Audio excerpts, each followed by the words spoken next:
हमें identified corona से ज्यादा खराब है, तो संख्या से हम घबराएं बिल्कुल नहीं, लेट इट कम।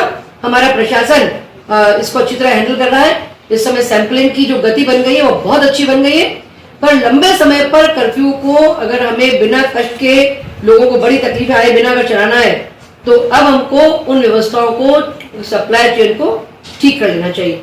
और खाद बीज की विशेष करके उपलब्धता, आपने कहा कि ग्रामीण क्षेत्र की दुकानें खुलेगी, अगर ग्रामीण क्षेत्र की दुकानों को सप्लाई शहर से होनी है, तो शहर से अगर सिस्टम उनको पासेस के साथ में गांव तक सामान पहुंचाने का बन जाएगा तो ही हो पाएगा ये। और हमारा सोयाबीन का बीज जो इंदौर से आने वाला है, उसकी आप कष्ट करें उस पर, उसकी व्यवस्था के लिए।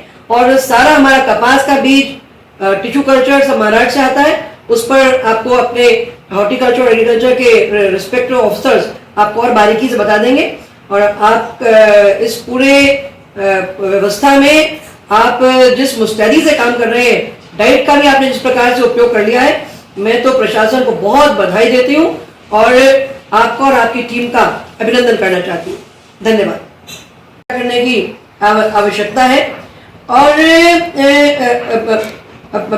जो हमारा ब्लड टेस्ट वाला विषय है या ईसीजी है, अन्य चीजें हैं, उस पर मैंने आपसे कहा ही किसी अन्य प्राइवेट हॉस्पिटल को उसमें हमने एक्टिवेट निश्चित तौर पर कर देना चाहिए। अब हमारे सब्जी की सप्लाई को लेकर आप जो भी निर्णय करते हैं, कैसे सुरक्षित तरीके से वो हो सके, वो आप उसको जरूर, मतलब it needs attention from you. और अन्य हमारे साथियों का भी इसमें कोई अगर सुझाव है तो वो भी आवश्यक तौर पर दे दे। और कंटेनमेंट क्षेत्र घोषित करने के साथ साथ वहां पे जरूरत की चीजों की सप्लाई बनी रहे, उस पर भी हमें उसको भी सुनिश्चित करना बहुत आवश्यक है। और ग्रामीण क्षेत्र में सारे शासकीय निर्माण प्रारंभ किए जाए, मनरेगा का ऑप्टिमम यूज किया जाए। और मैंने इस पर प्रयास किया है, सांसद जी का इसमें बहुत हमें मदद मिल सकती है कि किसान के मेड़बंधान, खेत कुंड और किसान के खेत में मनरेगा का उपयोग हो गया अगर, या पहुंच मार्ग, तो किसान और मजदूर दोनों ही इसमें बड़े स्तर पर लाभान्वित हो जाएंगे।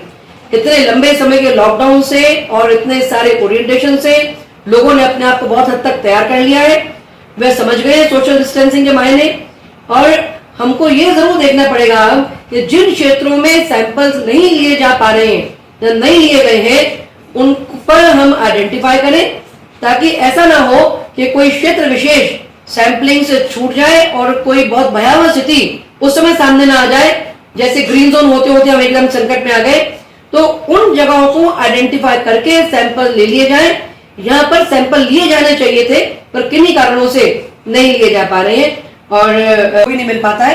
तो किसी एक प्राइवेट हॉस्पिटल को डेडिकेटेडली नॉन कोविड सेक्टर में 24/7 रिस्पॉन्सिबल तरीके से काम करने के लिए आप कहेंगे, ऐसा मेरी आपसे अपेक्षा है। अब कंटेनमेंट क्षेत्र में अभी आज कल का ही उदाहरण है कि संजय नगर में लोगों को पानी नहीं मिला, क्योंकि जो पानी देने वाला व्यक्ति था, चाबी खोलने वाला, वो रास्तीपुरा में रह रहा था। ऑर्डिनेट जो व्यवस्था करी वो बेचारा संभाल नहीं पाया और कृत्रिम जलाभाव से एक कॉलोनी पूरी भुगतती रही। तो कंटेनमेंट क्षेत्र में अगर कोई महत्वपूर्ण शासकीय सेवाएं देने वाला व्यक्ति अगर वहां फंसा है तो उसकी बेहतर तरीके से उसकी ऑर्डिनेट व्यवस्था की जाए, अन्यथा उसको बाहर लाने के लिए कुछ आप सुरक्षित उपाय कैसे निकाल सकते हैं, उस पर आप निश्चित तौर पर आप निर्णय करें, विचार करें रहे हैं। और उनको आसपास के ग्रामीण क्षेत्र में अगर अपनी खेती बाड़ी करने जाना है तो उनको पासेस देने की सुविधा हमको मुहैया तत्काल करा देने की आवश्यकता है। अब बिजली के बिल को लेकर हम जो दे सकते हैं वो दें, जो नहीं दे सकते हैं वो कब देंगे ये बताएं, लेकिन बिजली कटने की स्थिति इस समय बिल्कुल भी ना बने। हमें सीएमडी पश्चिमी क्षेत्र बिजली कंपनी से आपको भी बात कर लेना होगी, माननीय सांसद जी भी इसमें मदद करेंगे कि बिजली कटने की स्थिति किसी भी स्थिति में हमारे नहीं बनना चाहिए। और एक बात के लिए मैं आपसे कहूंगी कि पिसाई की व्यवस्था कैसे बनी रहे इसे सुनिश्चित करना होगा। और कर्फ्यू लगने के बाद से पासेस को लेकर प्रशासन बड़ा कंजर्वेटिव